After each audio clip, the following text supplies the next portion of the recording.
Tony Pangilinan and Miss Bel Mariano, abay may nilinaw tungkol sa kanilang paghihiwalay. Yan ang ating pag-uusapan maya-maya na. Let's talk about this one dahil talaga naman masasabi natin na hugot ang paghihiwalay at isang masinsinan na pag-uusap ang naganap between Tony Pangilinan and Miss Bel Mariano patungkol sa issue ng kanilang hiwalayan bilang magka-love team. Alam naman natin na sa mundo ng showbiz sa Pilipinas, kakaiba talaga ang kilig at koneksyon ng mga love team sa kanilang mga tagahanga. Isa sa pinakatanyag at kasalukuyang henerasyon ay tambalang Bel Mariano at Donnie Pangilinan. Mas kilala sila bilang Don Bel. Ngunit kamakailan lamang yumanig ang balitang sila ay pansamantalang paghihiwalayin bilang love team. Bagay na labis na ikinagulat at ikinalungkot ng kanilang fandom. Kasi kitang-kita natin sa kanilang mga interview that they're really emotional at alam ko na ramdam ko yung mga nararamdaman po ng mga Don Bel fan ngayon na for the longest time from day 1 up to now, talagang inaay po nila yung Don Bel. At masasabi ko talaga na ramdam ko po yung nararamdaman ninyo right now. Kasi 'di ba parang kasama na kasi sa daily life po natin, sa daily routine natin na tayo ay pagising natin sa umaga, nilo-look up natin ano na nga bang nagaganap sa Don Bel, 'di ba? Pero this time is malungkot mang isipin kasi there is no happy news about paghihiwalay, 'di ba? Laging paghihiwalay medyo masakit, 'di ba? At talagang masasabi mong hindi siya masarap sa pakiramdam, 'di ba? Ngunit kamakailan lamang ay yumanig nga ang balita at gumuluntang sa lahat ng mga fans na ayon po mismo kina Donnie at Bel, ang pelikulang Tayo sa Wakas ay magiging huli nilang proyekto bilang tambalan. But for now, hindi ito ay simpleng anunsyo lamang. Ito ay may kanya-kanyang or kasamang emosyon, lalim at matinding hugot. Mula sa dalawang artista na matagal nang magkasama sa iba't ibang proyekto, sa kanilang panayam kapansin-pansin ng lungkot, ngunit may kasamang pagtanggap at pag-asa sa kanilang mga susunod na hakbang bilang individual na artista. Para sa mga maraming fans, ang Don Bel ay hindi lamang love team. Ito ay naging bahagi na ng kanilang araw-araw na saya, inspirasyon at panonood. Kaya naman, ang balitang ito ay parang isang biglaang paalam na mahirap tanggapin, 'di ba? Sabihin na natin at hindi, mahirap siyang tanggapin. Mahalagang linawin na ang paghiwalay nila ay hindi naman talaga masasabing permanente at ayon din sa kanila, ito po ay for now. Ibig sabihin lang na may pansamantala lamang habang tinatahak nila ang kani-kanilang landas sa karera nila. Ngunit kahit papansamantala, hindi maitatanggi na may kirot, 'di ba? May sakit, 'di ba? Nadulot lalo na sa mga fans na nasanay na silang makita bilang tambalan. Na totoo lang, ang salitang pansamantala kasi may dalawang mukha yan. Una, isa itong pag-asa na maaaring magkabalikan sila ulit sa kanilang or comeback projects. Or ngunit isa rin tong paalala na may pagbabago ng magaganap. At sa showbiz, ang pagbabago ay kadalasang permanente. 'Di ba? So minsan, hindi naman sila nagbigay ng panahon or parang timeline kung kailan ulit sila magkakaroon ng project.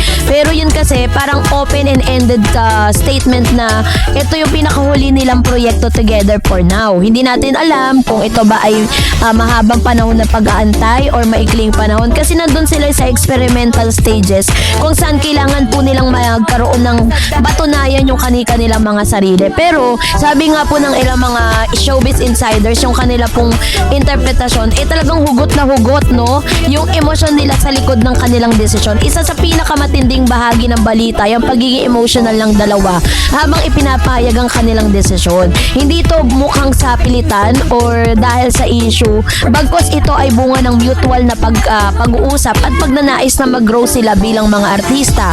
Ayon po kay Donnie, marami na silang napagsamahan at nais silang tiyakin na magiging worth it ang kanilang huling project bilang love team.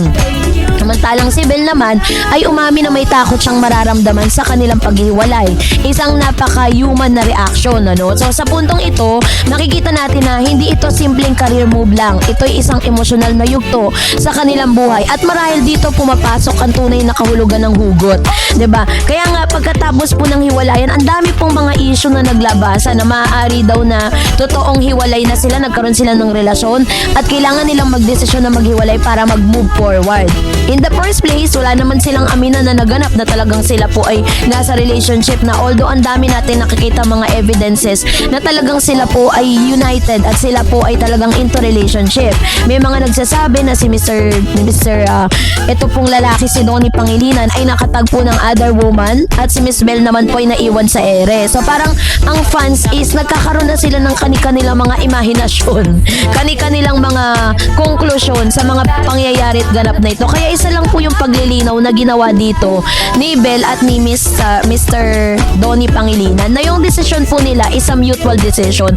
Hindi lang po siya kagustuhan ng isang side or ng isang tao dito, pero pinag-usapan po nila yan at talagang nagkaunawaan sila. But what is good thing about Donnie and Bell, mag-iwalay po sila na magkaibigan sila, na magkasundo sila, mag-iwalay sila na hindi sila magkaaway. That's the best thing doon, diba? Yun yung pinaka magandang marinig natin, na magkahiwalay man sila ng landas, may kanya-kanyan man silang tahakin kung ano man po yung career path na gusto nilang puntahan, pero nananatili pa rin yung kanilang komunikasyon, yung kanilang pagkakaibigan, yung kanilang relasyon. Naputol man yung kanilang mga project, pero yung kanilang relationship still, ano pa rin, intact pa din siya, diba? Nandun pa rin siya at hindi pa rin siya mawawala. Yun yung isa sa mga assurance na pinangahawakan ng mga Don Bell fans, ng lahat ng mga Don Bell fans. Hindi may kakaila na ang Don Bell fandom ay isa sa pinakamalakas sa kasalukuyan. Kaya naman ang lumabas sa balitang ito, agad itong nag-trending sa social media. Maraming fans ang nalungkot, nagulat, at hindi makapaniwala. Ngunit sa kabila nito, marami rin ang nagpahayag ng suporta sa desisyon ng dalawa. Ang alin ay nagsabing kung ito ay makabubuti sa kanilang artista, susuportahan namin. Habang iba naman ay sana bumalik pa rin sila bilang love team in the future. Ito ang kagandahan sa isang solid na fandom. Kahit masakit, marunong pa rin umintindi.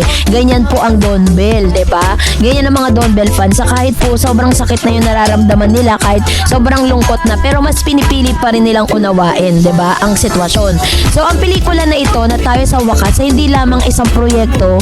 Ito ay nagsisimbolo ng pagtatapos ng isang yugto sa Don Bell.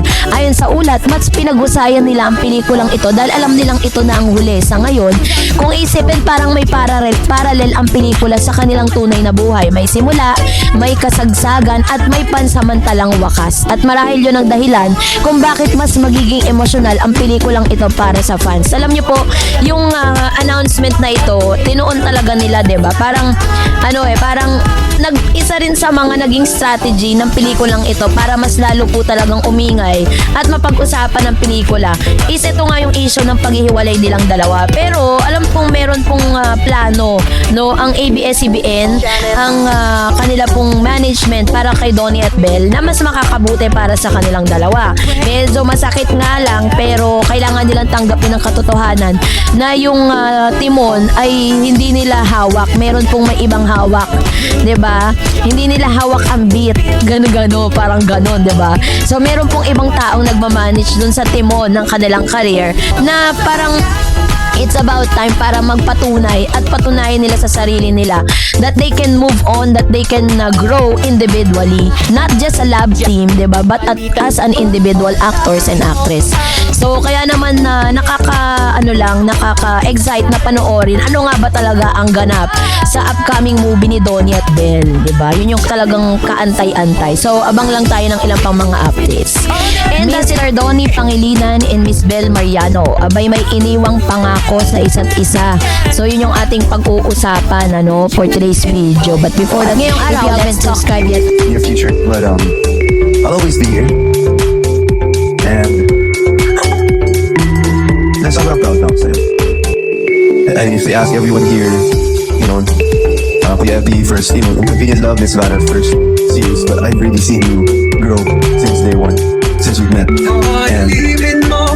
I'll always look up to you. Figuratively, literally pala, figuratively. But in general, I'm just so blessed that I got to spend these last years with you. Yeah, I would have had it any other way. Thank you. Kung gusto kong sabihin, pero siguro ngayon, I just wanna say thank you. Thank you so much for the journey, for being there, for the support, and I respect you so much. And ngayon pa lang, ang layo mo lang, pero malayo ka pa. And I'm just so proud of you, and I'm so proud of the man you are now. Okay na po, yan lang. Thank you. Super Q&A. Thank you so much. I just want to say thank you to our supporters. You guys mean the world to us. And I know a lot of you are hurting, a lot of you are sad, but please know, me and Belle, you know, we're in a great place, and this is what's best for everyone, and we're gonna continue to support each other through this. But really, thank you. This family will always stay. You know, we may not be doing product after product together, but this family will always stay. Dapat po. At ngayong araw, let's talk about this one. Dahil muling naging sentro ng atensyon ng showbiz ang tambalang Donnie Pangilinan at Bel Mariano na mas kilala bilang Don Bel matapos i-anunsyo na ang kanilang pelikula ipapalabas hindi lamang sa Pilipinas kundi pati sa iba't ibang bahagi ng mundo tulad ng United States, Canada, Guam, New Zealand, Middle East at Hong Kong. Ang balitang ito hindi lamang simpleng international screening, isa itong malaking hakbang para sa kanilang karera bilang isa sa pinakasikat na love team ng kasalukuyang henerasyon. Kasabay ng tagumpay na ito, lumutang din ang emosyonal na usapin ng kanilang iniwanang pangako sa isa't isa na mas lalong nagpa-curious sa kanilang mga tagahanga. Ayon po sa ulat, ang bagong pelikula ni Donnie Pangilinan at Bel Mariano ay ipapalabas sa iba't ibang bansa bilang bahagi ng kanilang global reach. Ibig sabihin nito, hindi lamang local audiences sa Pilipinas ang makapapanood, may mga Filipino diaspora at international viewers na rin silang maaabot. Lumalawak ang impluensya ng Pinoy film, romantic sa global stage para sa maraming fans. Ito ay patunay na hindi na lamang local love team ang Don Bel, isa na silang international brand sa entertainment industry. So ang ganitong klaseng exposure ay bihira para sa mga young love team sa Pilipinas, kaya't malaking milestone ito para sa kanila. So ang Don Bel bilang isang phenomenon ay hindi may kakailan na ang tambalan ni na Donnie at Bel ay lumago mula sa mga serye at pelikula hanggang sa pagiging cultural phenomenon. Mula sa proyekto tulad ng Inconvenient Love, Can't Buy Me Love, Love is Colorblind, How to Spot Red Flag ay makikita na ang kanilang chemistry ay naging consistent sa iba't ibang format, romantic comedy, drama at even modern storytelling. Ang dahilan kung bakit patok sila kasi natural yung kanilang chemistry, malakas na fan engagement at relatable na love stories. At meron din tinatawag na emotional depth sa acting.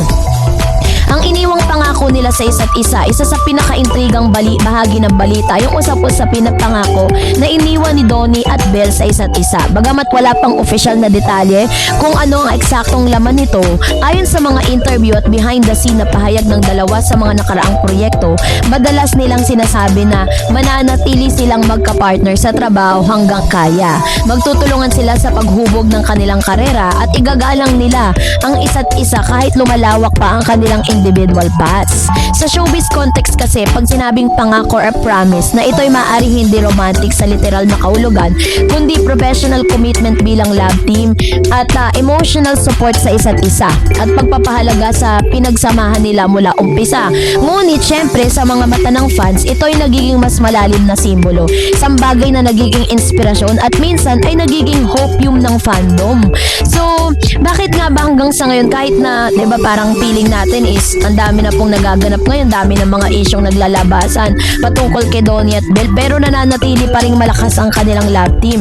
At ang may tinatanong kasi at maraming naku-curious, dahil kahit po ba malakas ang isang love team, may possibility pa rin talaga na pwede silang paghiwalayin.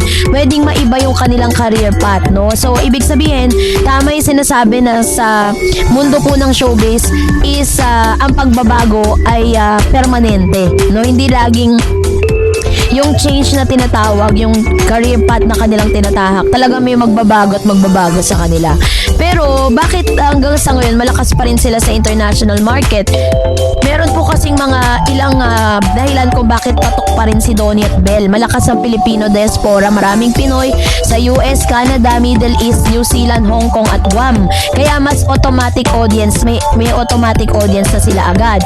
Meron din silang tinatawag na global appeal ng Asian romance na kasabay ng Korean at Thai wave na unti-unti ring lumalakas ang Filipino romantic films.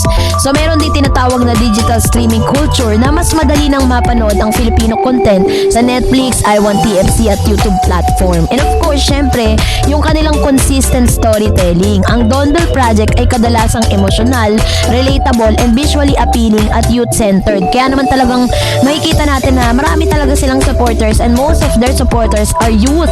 Meron nga pong isang video, diba, parang nag-video react sila dun po sa inilabas na official teaser ng nasabing Tayo sa Wakas na umani po ito ng 3.5 million views in just one day.